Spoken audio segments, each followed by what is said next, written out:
And what is up, everybody? Welcome to the Inland Sports Show. I'm your host, Pep Fernandez. We appreciate you tuning in. We've got a lot of high school football to cover as we head into the round of the semifinals in the CIF Southern Section playoffs. So we got a lot of high school football. We'll also talk a little water polo later in the show. Coach Agno from Aquinas will help me break down some of the semifinal matchups, and we're about to hear from San Gorgonio head coach Chris Chaddick as well. So we got a lot to get to. Let's talk about the Ken Sporting Goods must-see game this coming week. Not a big shock. It's Division I. It's the semifinals, and they are playoff rivals. It is Centennial taking on Mater Dei. The winner will move on to the Division I championship game. They have had a history of meeting one another in the playoffs. They also played in week 0 of this year, and it was Mater Dei winning 42-25, but Centennial was shorthanded. They did not have all their guys on defense. They did not have their star quarterback, Hassan Longstreet, who just verbally committed to USC. This could be a much different game.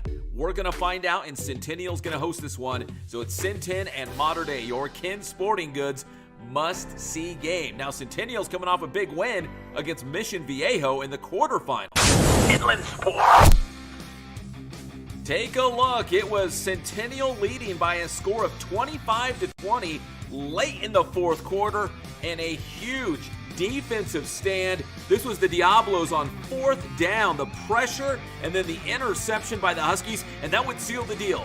That big defensive stand would be the difference as Centennial beat previously undefeated Mission Viejo by a score of 25-20 to punch their ticket to the semifinals. Again, we just mentioned it'll be Centennial at home against Mater Dei.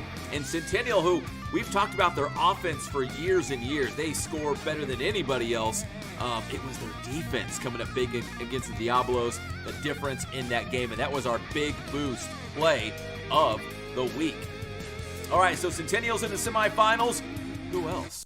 Here's the other semifinalists in our coverage area. That would be Murrieta Valley in Division II. The Nighthawks are the number 1 seed in D2. They will be at home against Oaks Christian in the semis.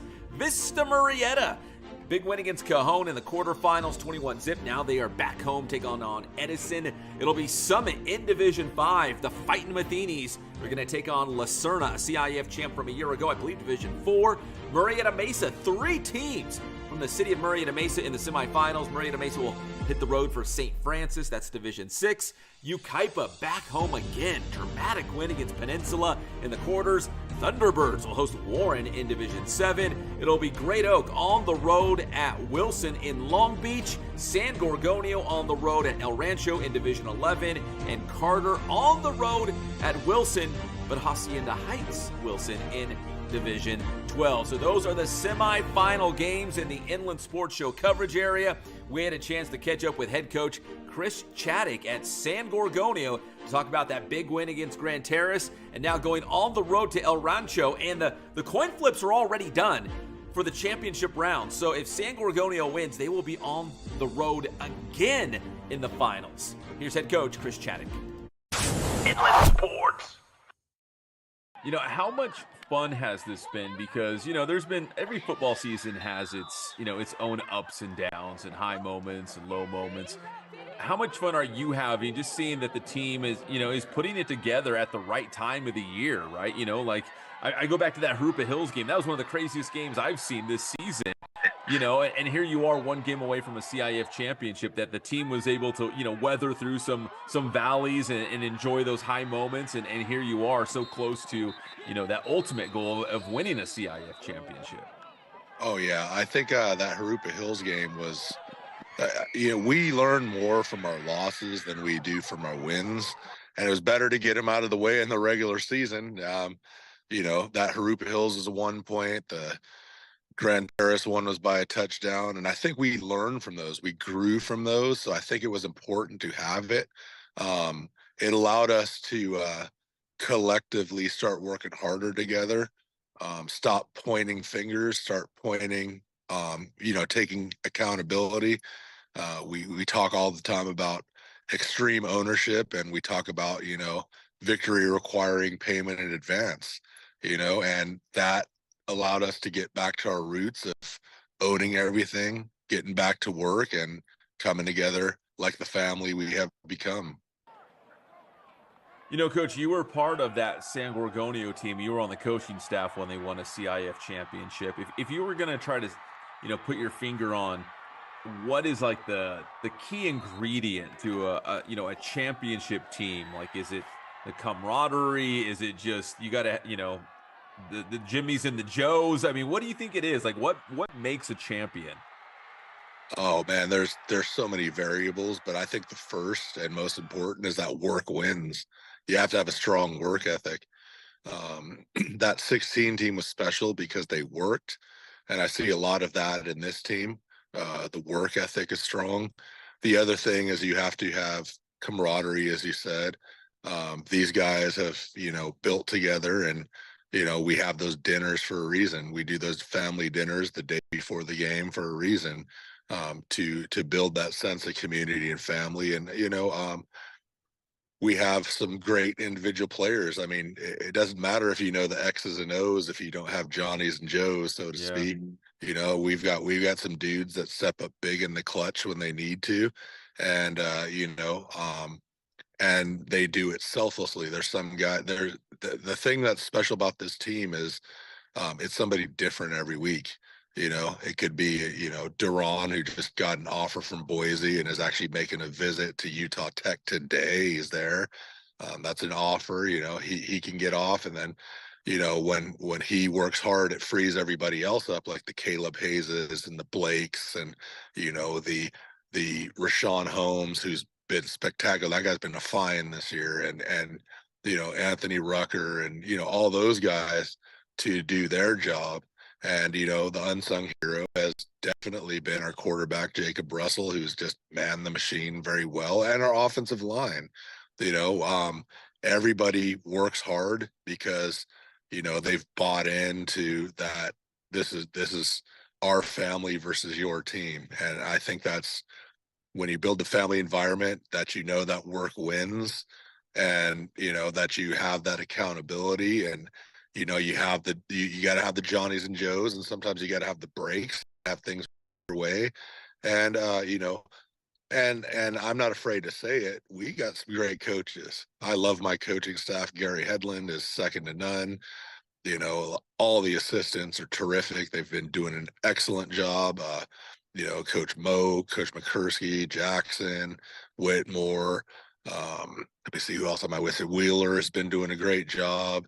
We've got, I'm trying to think of who all the other coaches are. Go Coach Martinez, the OG, and then this week we had a secret weapon. Chris Mailo came and helped us out in this game, so that was kind of nice. So he's joining us along for the ride, and we've had we've had Coach Michael Martin has done a great job. That's our running backs coach, and I think the running backs are all fantastic. It's three-headed monster. So all the coaches are doing a great job too. So it's really awesome. Inland Sports. All right, best of luck to Coach Chaddick and San Gorgonio. No, that was the CIF Southern Section semifinals that we've been talking about, looking at all those matchups in the Inland Sports Show coverage area. Well, don't forget about some 8-man football in Division I. The California School for the Deaf Riverside is back. The Cubs having another great season. In fact, they are undefeated, 10-0. They went on the road and beat Kate in Carpinteria in the Division I 8-man football semifinals this past week. And now they will hit the road again to take on Flint Ridge Prep for the championship this coming Friday. The Cubs have won CIF championships in 2 of the last 3 years, so now they can get their 3rd CIF Southern Section title in the last 4 seasons if they can go on the road and win the title. They've done it before on the road. The Cubs trying to do it again. The undefeated season so far, it's intact, and the Cubs trying to cap it off with a CIF Southern Section title. Win Cubs. All right, when we come back. Oh, actually, you know what? Let's do the Boost Top 25 real quick before we round out this segment, before we do our big preview with Coach Agnew from Aquinas. This is our final Boost Top 25 of the season. I appreciate your guys' feedback. It's been very interactive on social media. We do love hearing from you guys as well. I don't know. This is the final poll of the year, and I think it was kind of close to what we started with, so that's good. We weren't too far off on our preseason poll. There was a couple surprises here and there, but at the end of the day, they kind of are who we thought they were, and the top 10 really has not changed the last couple of weeks, unless barring there was something crazy, like maybe Vista Marietta, even though it's our final poll, if Vista Marietta goes on and wins a Division III championship, maybe they would move up a little bit, but they lost the head-to-head to Chaparral, so we're talking hypotheticals at this point. But this is our top 25 to end the season. Marietta Mesa climbs up to number 11, followed by Summit at 12.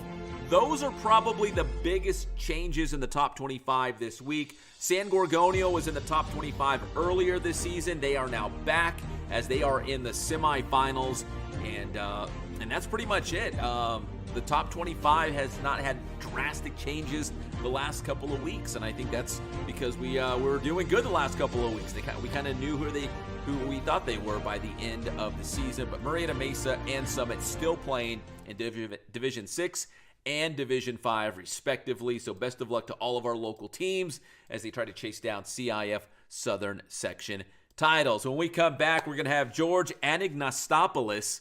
I think I got that right. From Aquinas High School, the assistant head football coach for the Falcons. He's going to help me take a look at the semifinal matchups involving the teams in our Inland Sports Show coverage area. We will be right back after this. And this segment of the Inland Sports Show is brought to you by Kids Sporting Goods in Norco, #1 in the Inland Empire for team uniforms, sports equipment, and Letterman's jackets. Boost Performance Training in Corona. Athletes of all levels and all sports train at Boost. And also ask about the Bass Private School. Paulson Orthodontics in Redlands. Personalized treatment you deserve from an orthodontist you can trust. Chick-fil-A in Yucaipa, right off the 10 freeway at Yucaipa Boulevard. Eat more chicken. And as the football season wraps up across Southern California, turn to Sanitation Solutions for comprehensive laundry and athletic equipment services. They can take care of your weekly uniform laundry and end-of-season equipment inventory. And if you'd like to promote your business or organization on the show, send us an email. Help us share the positive sports stories here in the Inland Empire.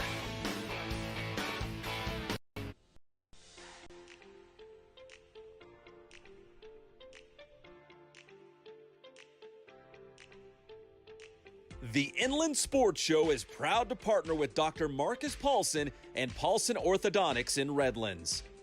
Dr. Paulson and his team work with children, teens, and adults using orthodontic products like traditional braces and Invisalign to make a difference in the appearance, comfort, and function of each patient's teeth.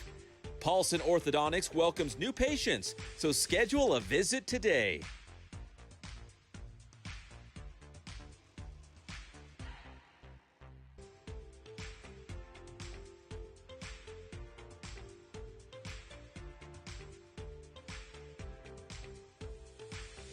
Paulson Orthodontics. We make braces fun.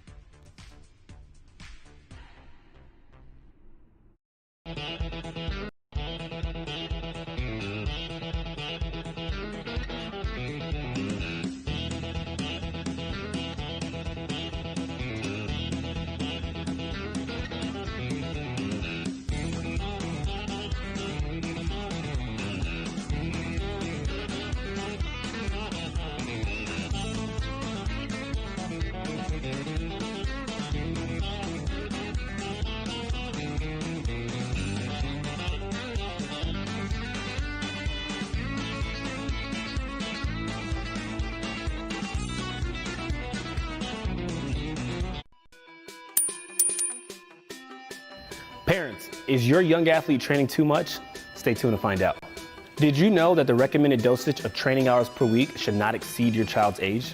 This means that if your child is 13, they should receive no more than 13 hours of speed training, strength training, sports practice, and competition within 7 days. So, don't burn your kids out, keep development fun, and more importantly, don't be a crazy parent. Boost Man.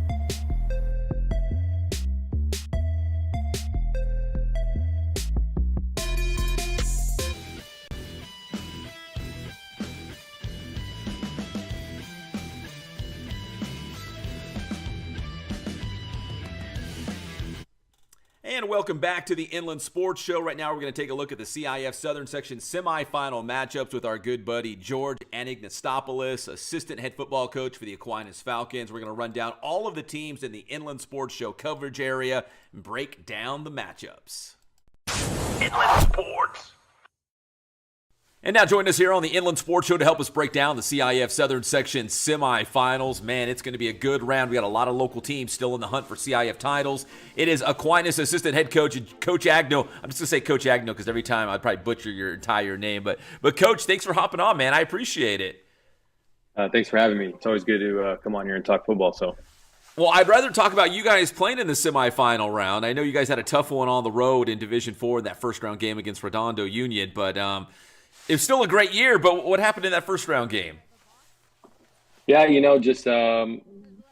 up with some untimely penalties that cost us points inside the red zone. And when you play anybody, you can't afford to make those mistakes. But especially when you're playing, in the Division 4 playoffs on the road, really, really hard to make those mistakes and come back from them and come out with the win. So, especially to look at the statistics of the game and then to know the end result, it makes it a lot harder. But, obviously that's football, and, that Friday wasn't our night. So. Yeah, when I saw it was a low-scoring game before the final score came across, when I saw it was a low-scoring game, I'm like, oh, this is playing right into Aquinas' hands. This is what they wanted. This is a high-scoring Redondo Union team. This is what they wanted.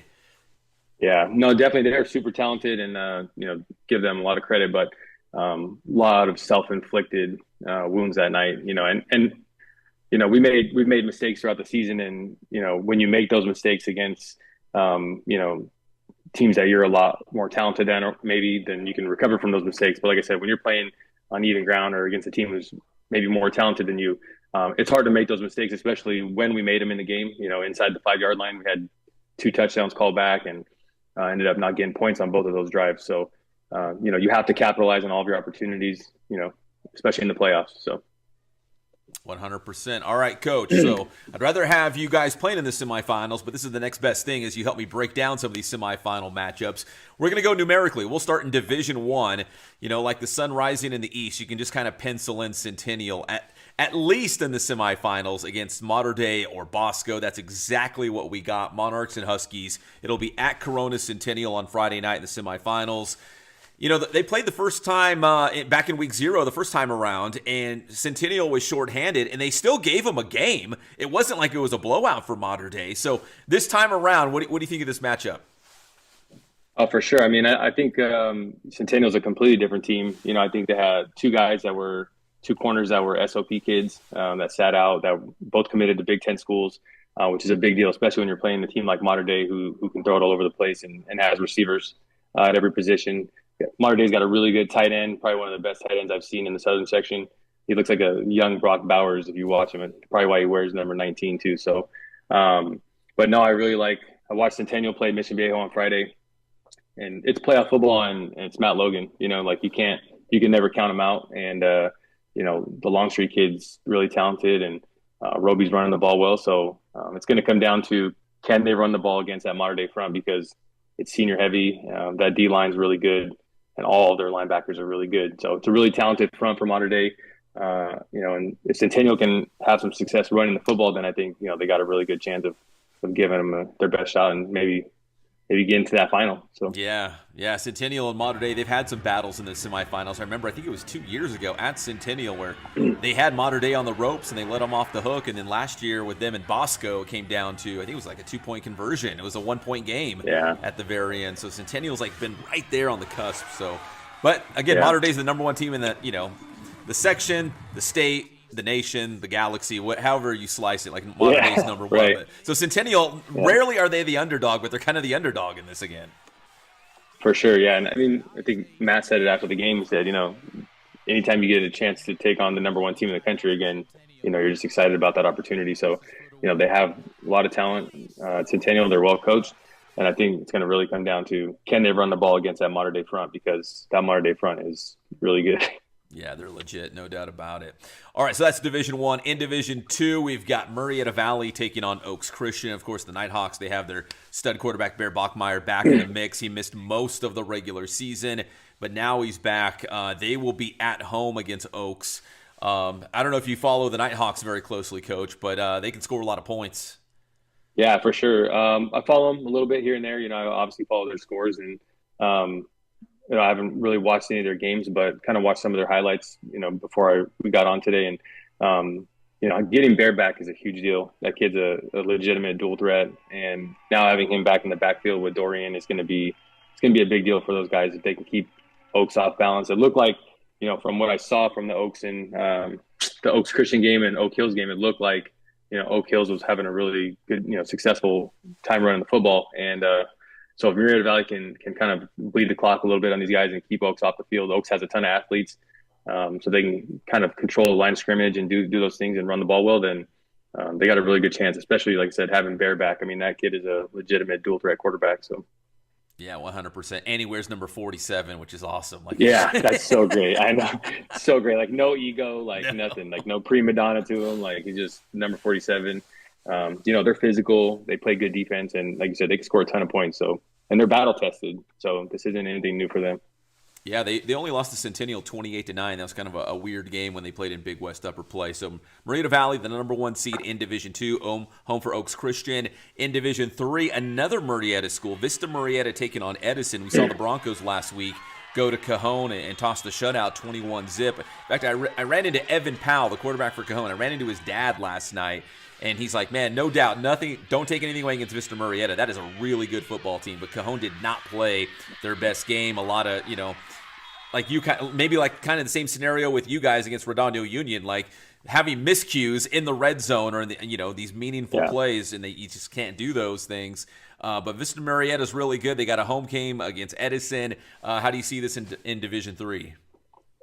Man, I think, it's coming off a big win for Vista Marietta, especially against a really talented Cajon team, probably the most talented team from top to bottom, at least offensively, that they've had since Jaden was there. And to shut that team out is really impressive. And I saw some clips, it looked like there was some miscues and stuff like that, but really impressive, night for them on defense. Edison's really good. Edison's always going to be physical. They're going to be fundamental. They're going to run the football. They just have a lot, they got a lot of tradition. Coach Thomas is over there calling the defense. He used to be at Servite and Crespi and was back at Servite for a little bit. So they have a really, like I said, really good tradition, and they they're built for the playoffs. Their program is, they play defense and run the ball. So, but just checking out Vista Marietta, I mean, Bryson Beaver's got 3,000 passing yards, which is crazy. But the playoffs are going to come down to running the football, and they're going to need to run the football against Edison, in order to win the game. Edison was able to shut out Bonita, who's a really talented team, and that was another impressive win. So both teams are coming off impressive shutout wins, and so maybe it would be like a 6-3 game. Who knows? I don't mind those games. I like defense. No. Yeah, I mind playing in them. They're stressful, but they're fun to watch for sure. All right, so Vista Marietta in Division 3. In Division 5, I know this one hits close to home for you guys. The Summit Skyhawks will be hosting Lucerna at A.B. Miller in the semifinals. And Coach Matheny, obviously a former Aquinas coach. He's he was at Fontana, and now he's got the Skyhawks one win away from, the D5 finals. Coach, you guys were D5 last year. There's some really good football teams in Division 5. Man, there is. And first, man, I'm really excited for Nick and Coach McCarthy and Coach Mercado, and those are and Rick Anhauser, who's an alumni here. Those are my guys, and really excited. We're gonna be there Friday night supporting them down on the field. So I'm excited to be there and watch that in person. But Lucerna comes in, reigning Division 4 champion.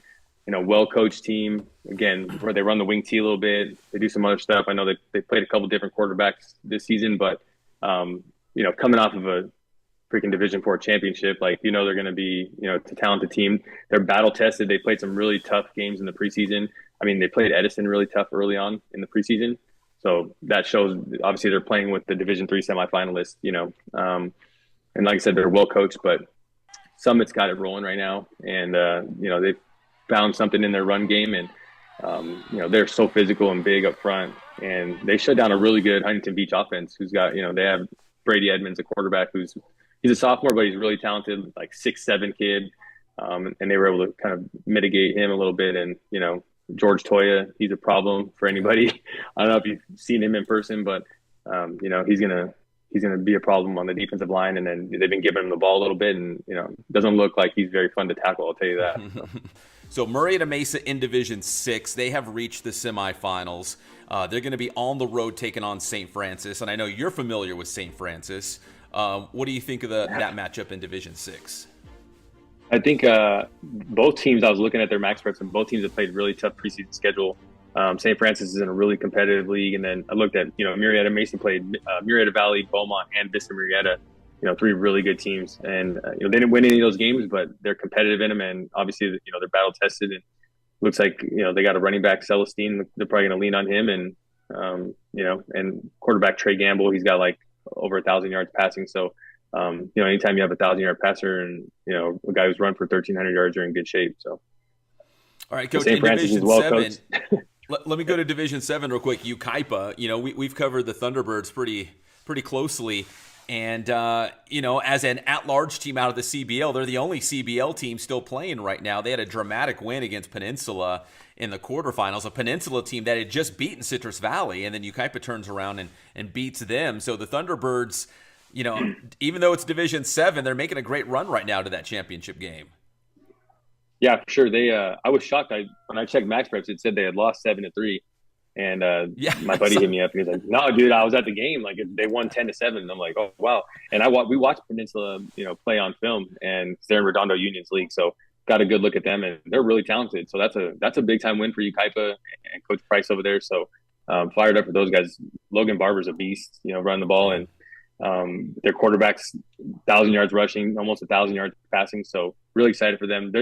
They're in for a battle though. This Warren team is really good, super talented. They have athletes all over the place, and I think they had a tough preseason, which kind of dropped them into Division 7. I think I want to say they were in D3 last year, right? Like they played Oak Hills last year in D3. So, they got their hands full for sure on Friday. But what a great freaking run they're making. Yeah, and to be the only CBL team, still in the hunt right now, it's pretty cool. Yeah, and I saw that Peninsula score like you did. I saw it was 7-3 on Max Preps, and we were creating graphics with the scores. And the guy who's doing it, he's like, "Are you sure UKIPA won?" I'm like, "Dude, I was streaming the game live. I saw them score, and then I saw them block the field goal at the end by Peninsula. I'm like, I saw it. It was 10-7, so." Crazy. I think a lot of people were confused, but that was a big win for UKIPA. And now they got another home game, so home in the semifinals. Right. So that's good for them. That's Division 7. In Division 9, we're keeping tabs on Great Oak out of Temecula. They will take on Wilson from Long Beach in Division 9. And Coach, we talked about Centennial, we talked Marietta Valley, Vista Marietta, Marietta Mesa. Now you throw in Great Oak, that Big West Conference. We know it's no joke. There's so many good football teams, and Great Oak's another one of these schools that are in the semifinals. Yeah, it's crazy how many of these schools are still playing, and it's a testament to the competition in that league, getting these guys ready to play, in the playoffs. And again, another team, Chaparral. They played Chaparral, Vista Marietta, Norte Vista, Marietta Mesa. Like those are all really good football teams. You're talking about they played 2 other semifinalists ahead of them, which is a big deal. So. It looked like just from their stats, they have a really balanced attack. They've thrown for like 1,600 yards and they're 2,000 on the ground. So, Long Beach Wilson plays in a competitive league in the Moore League. I'm sure they're going to have a ton of athletes and stuff like that. But looks like, from just looking at the statistics and the games, it looks like, Great Oak's got a really good chance they could run the ball. Yeah, I think it's another case of, one of these leagues where it's a tough league and you play a lot of good competition, but if you can finish in third place, or like in UKIPA's case, be an at-large team, you get put in the right division, you could still make a CIF championship run. UKIPA's doing it, Great Oak's doing it right now. Yeah, there's a few teams benefiting from the system. So you learn to manipulate the formula a little bit in your preseason, and if you're in a good enough league, this is where you end up. So you're a gamer, aren't they called like cheat codes or something like that? Yeah, remember Game Genie? Back in the day, you used to put the game inside the Game Genie. Yeah. That's exactly what that is. In Division 11, we got San Gorgonio taking on El Rancho. San G exacting a little revenge against Gran Terrace in the quarterfinals to punch their ticket. I was talking to Coach Chaddick the other day. They were Division 11 last year, and they ran into that really good Ramona team in the first round and just got obliterated. Division 11 this year, there's no Ramona in the bracket. Everyone's it's pretty competitive. Right. Everyone's about the same, and now Sanji finds himself in the semifinals. Yeah, it's exciting for Coach Chaddock, being back at his alma mater and being able to get them to the semifinals. I know he's fired up about that, and they got some guys over there. They have really talented receivers. Their quarterback's over 2,000 yards. One of their receivers, Deron Tyson, just got offered by Boise State. Yeah. I saw him post that, and I was like, man, who's this guy? So I went and did some research, and that kid's got elite track speed, Yes. So I see why Coach Danielson's excited about him. And Caleb Taylor's got 11 receiving touchdowns. But, El Rancho's, they're, tough SGV team. Like, they're going to come in there and play good defense. And they just knocked off an undefeated Los Amigos team. Yeah. So, they're coming in off of a high. So, should be a good game. But I like Coach Chaddock's chances with his athletes out, on the perimeter. So. Yeah, and I found out too, because they've already done the championship coin flips. That Sanji would be on the road in the finals no matter what. So they were on the road at Grand Terrace in the quarters, on the road at El Rancho this round. They would be on the road in the finals if they advance that far. So he's on the road this week. Yeah. So he'd be on the road every single round all the way out. Which on the flip side, you got the Fighting Matheny's. They've been, I think, based on the coin flips, if they win in the semis, they'd be for sure on the road in the championship. But they've been at home in the first round, the quarterfinals, and now for the semifinals too. Yeah. So I told him he's living right over there. Man. He's doing something right. Yeah, I don't know how you feel about it. I'm not trying to put you on the spot, but I've covered football in the northern section, the North Coast section, the central section, a lot of different sections. And the higher seeded teams get that home priority. Like the road to a championship has to go through the higher seeds. The coin flip thing, I'm not on board with it. I've never been on board with it. Do you have a take on it? Yeah, I do have a take on the whole thing. I think that, there's a part of the system that needs to be revamped. I think we talked about this before, and it's like, I don't think there's any value at this point to winning your league besides getting an automatic qualifier to the playoffs. I think that, the fact that league champions are on the road in the first round is crazy to me. It's really simple to just take your 16 teams from Cal Preps, no problem, right? And then use a human and just reseed them based off of league finish. And I do like that. I do like that. The higher seed gets the home game. It's just the way it is. I mean, that's sports, right? In general. And if you want home court advantage or home field advantage, then win more games and be a higher seed. Dude, I'm just right. Kind of the way it is. Yeah. Yeah, if you're the number one seed or whatever, that championship run has to go through you guys to get there. Like, for example, like the San Andreas League, Grand Terrace was the SAL champ, Sanji was runner-up, but GT goes on the road in the first round, and Sanji opened up at home. So it's like, well, how does that work? So anyways. Yeah, it's crazy. Like I said, there's a human element missing from it to kind of right the ship a little bit. Overall, I think I like it. It's just tough. Like, it's tough to, especially having dealt with it 2 years in a row, it's like you win a league championship and you're on the road in the first round against a second place team, which is, what is the point of a league? Why are we playing in leagues? Let's just play 10 random games and, try to get in. So like, what does it matter? You're right. Put more value on that league championship. And finally, Coach, in Division 12, Carter from Rialto, they're going to take on Wilson from Hacienda Heights. I've seen Carter, I think, twice this season. One of them was against Colton, which was for the league championship, basically. It was for first place in the Skyline League. Colton won the game, but Carter's got some dudes on offense. Like, they're a good team. Felipe Salas does a good job with those guys. Yeah, I haven't been able to watch them play.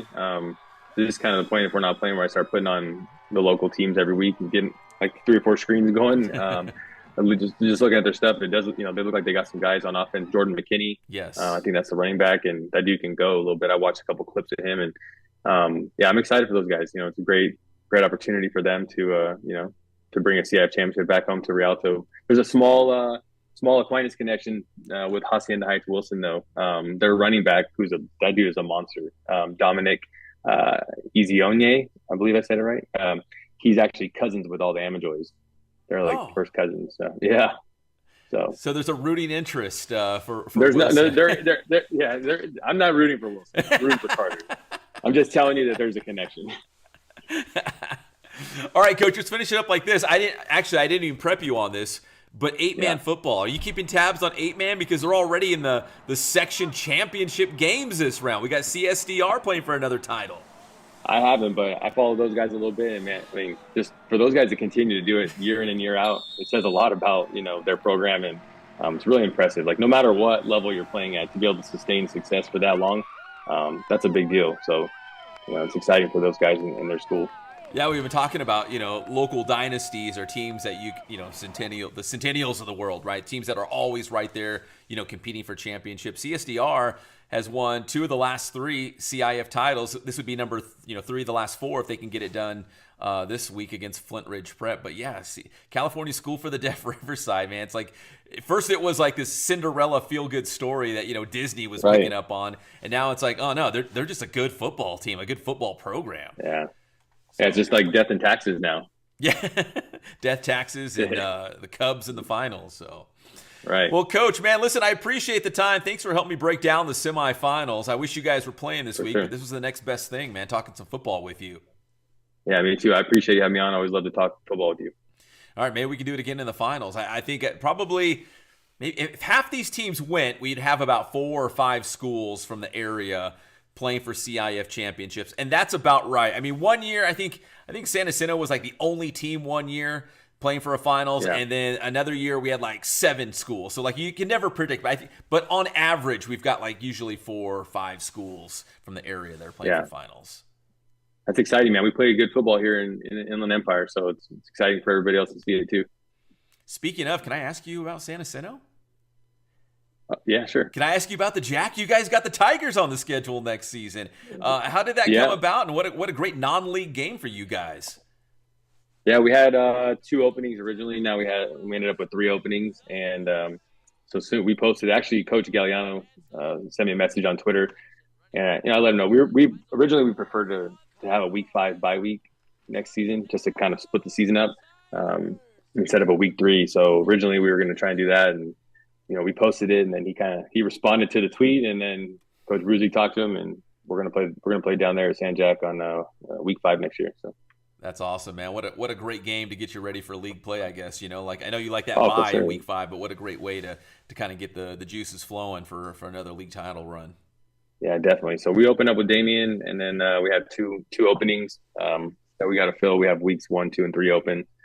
Preferably fill week 1 and 2, take a week 3 bye week again, and then Notre Dame week 4, and then San Jack week 5. So. All right, so we're putting the bat signal up in the sky. So if you guys have an opening, you want a piece of that. If you want to take on Aquinas, hit up Coach Agno. Coach, what's your handle on X on Twitter?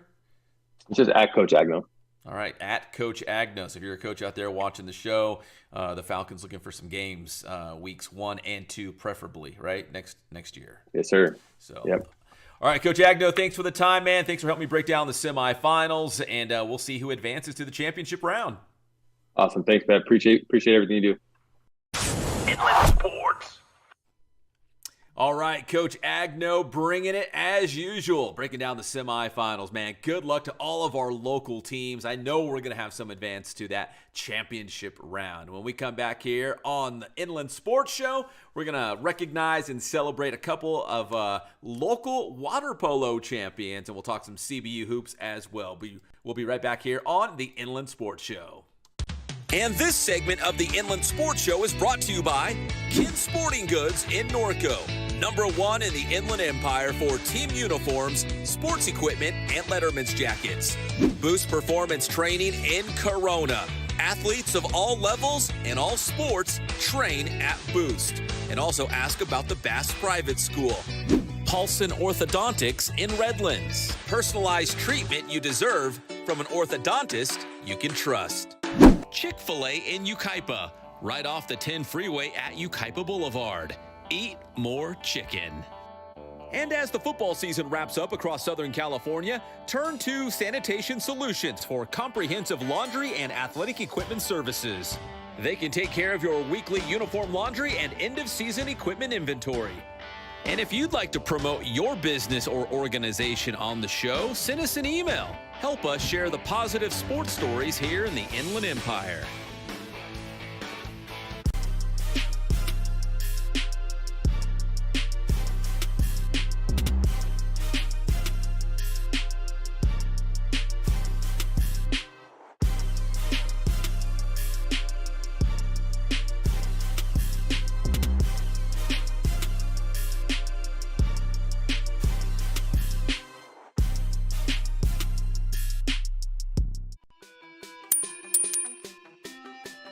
Want to know the best type of recovery for athletes at zero cost? I'm talking about sleep, of course.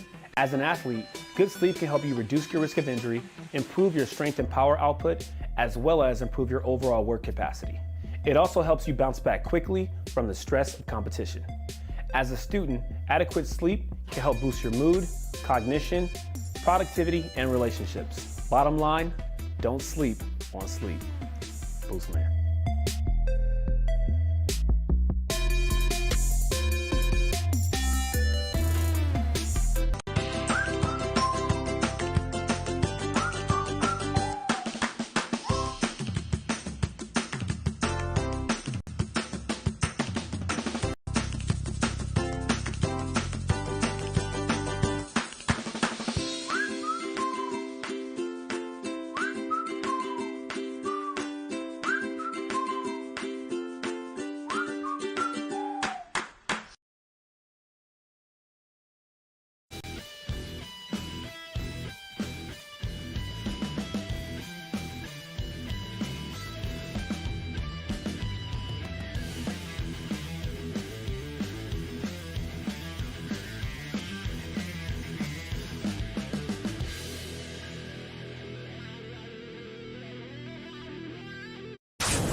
It's hard to say at this point, but that was a big win. That was a statement win for the Bills in the regular season. Yes, it is. So, I mean, that could be a good sign. It depends on how you look at it, too. Like, Kansas City can be like, okay, we'll give you the regular season win. We'll take the playoff win. Yeah. But that means we may have a serious duel here in the playoffs, which could be really cool. Yeah, I would not be surprised if Buffalo and Kansas City go head-to-head again in the playoffs. So we'll see. But that was a big win for Buffalo. And we'll stay in the AFC West now that Kansas City has their first loss of the season. The Chargers picking up a big win against the Bengals on Sunday Night Football. The Lightning Bolts driving down at the end of the game, and J.K. Dobbins running in the winning score, 34-27. So the Lightning Bolts, the Chargers, they're 7-3. Kansas City, 9-1. Maybe a battle for the AFC West Division lead soon. Right. They could be in the mix as well, along with these other AFC teams we're talking about.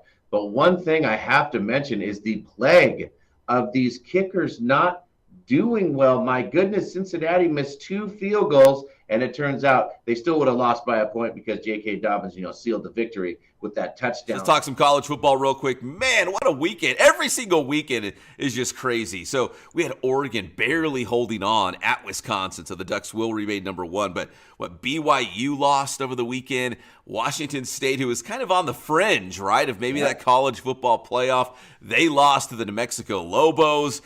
I mean, every single weekend is going to be crazy. Georgia had a big win, so now they're all of a sudden they're back in the mix, and people are talking about the Bulldogs. So, man, it's going to be so much fun these last couple of weekends. Yeah, so here we go again, another week, and we wait for tomorrow for the next rankings to see where it's going to be. It's going to be different. Yeah, it is going to be different. And I know USC's got UCLA this weekend, and listen, they're neither team's in the college football playoff conversation, but they're both trying to become bowl eligible. So there's that. And also, I should mention, too, USC just got a huge commitment from the Corona Centennial quarterback, Hassan Longstreet. He was committed to Texas A&M. Now he's committed to USC. That just happened on Sunday. So maybe USC starting to get our local guys again. Inland Sports. All right, hanging out with my boy Patrick in the morning on KCAL 96.7 FM every Monday and Thursday morning. Patrick is a big-time Seahawks fan. The 49ers are my team, and the Seattle Seahawks just kicked the 49ers' butt. Actually, it was a close game, but Seattle won nonetheless. A win is a win is a win. But we still get along. Patrick's cool, all right? So we're still good. But, his Seahawks beat my 49ers. We had to talk about it on the radio, which was tough to do, to get the words out of my mouth. But, yeah, the Seahawks with a big win against my Niners. So hopefully San Francisco can turn things around. All right. Now we want to talk some water polo. We just had the CIF Southern Section Championship matches out at Mount Sac. And we had 2 local teams bring home championships. We will start in Division 3. Los Osos taking on King. The Wolves net the goal inside the final minute of the 4th quarter to tie the game at 8 and send this one to overtime. But one overtime would not be enough. It was a golden goal situation. You can see on the screen, next goal wins, and that next goal would belong to the King Wolves. They are your D3 champions, defeating Los Osos by final score of 10-9. In Division 6, it was San Bernardino taking on Montclair. It was an 8-8 match when San Bernardino scored there. A couple big saves by the Cardinals in the final seconds. And just like that, San Bernardino has its first CIF championship in boys water polo. I think the first time in over 30 years, I think it was. Either the last time they were in a championship match or won, it was, I think, 32 years ago. So congratulations to Coach Jason Mendoza and the Cardinals. Coach Mendoza, former player for San Bernardino. So congratulations to the Cardinals and the King Wolves, water polo CIF champions. Now join us here on the Inland Sports Show, fresh off a huge victory in the CIF Southern Section Division III championship match. It is Taryn Morales, the head coach of the King Wolves. And Coach, first off, congratulations on that CIF Southern Section championship. What was that moment like? I know it was an overtime game. It was a one-goal match. What was that moment like when you guys got that game-winning goal? That moment, it was, first of all, thank you so much. That moment was so surreal. I think it all happened in slow motion. And I think it even took us, like me and the boys, a second to like come to. But the second I knew, I saw Logan Brown, my number 5. He put the ball into center, and that was Brady Newman with the winning goal. When I saw him with that ball in his hand, I knew Brady was going to do something with it. Brady's the heart of our team, and that boy, he had no other answer to make sure that ball went into the back of the cage. Well, Coach, listen, congratulations. What a great season, and what a way to win it in that championship match. Just so much drama, and to get that game-winning goal. I can only imagine what that moment felt like. So congratulations to you and your team on a Division III CIF Southern Section title. Thank you so much. Yeah, we enjoyed every minute. Those boys deserve it. They haven't seen a title since 2012. They haven't made it past round 2 since last season. Last time they went past round 2 was 2014. So this was a great season for us, and I can't even wait for the next season. Thank you. All right, and before we go, it's another big night of CBU basketball. In fact, we had to record the Inland Sports Show a little bit early tonight. I got my, there it is, my CBU gear on, as we're going to be out at the Fowler Event Center. I'll be on the call tonight on ESPN Plus as CBU is taking on Northern Colorado from the Big Sky Conference. The Lancers are 3-1 to start the season, coming off a big win against Long Island University. And star guard Dominique Daniels Jr. had himself another big ball game, dropping 27 on LIU in that victory. And here's a little sample of how it went down this past Saturday night at the Fowler Event Center. Stopping, letting everything settle, and making a play, and you saw it right there. 100%. Daniels steps back. Three-pointer is good. Dominique Daniels Jr. He's starting to. Yeah, Dom got hot in the second half. I think he only had 4 at halftime, 23 in the second half, knocking him down from the outside. He can also penetrate and get to the rim as well. Man, he does everything really well. Lightning quick as well. So Dom, big game, big win against Long Island. And tonight, if you're watching us live and amplified on Wednesday night, they are taking on Northern Colorado. So if you're watching the Inland Sports Show live, now you can switch over to ESPN Plus and check out the Lancers and the Bears of Northern Colorado. I'll be on the call again on ESPN Plus. Big thanks to our guest, Coach Agno from Aquinas, spending a lot of time with us, helping us break down the semifinals. Coach Chaddock at San Gorgonio, good luck to San G, and all of our local football teams that have reached the CIF Southern Section semifinals. My name is Pep Fernandez. God bless you guys. Stay safe out there, and we will see you next time on your favorite show, the Inland Sports Show. Good night.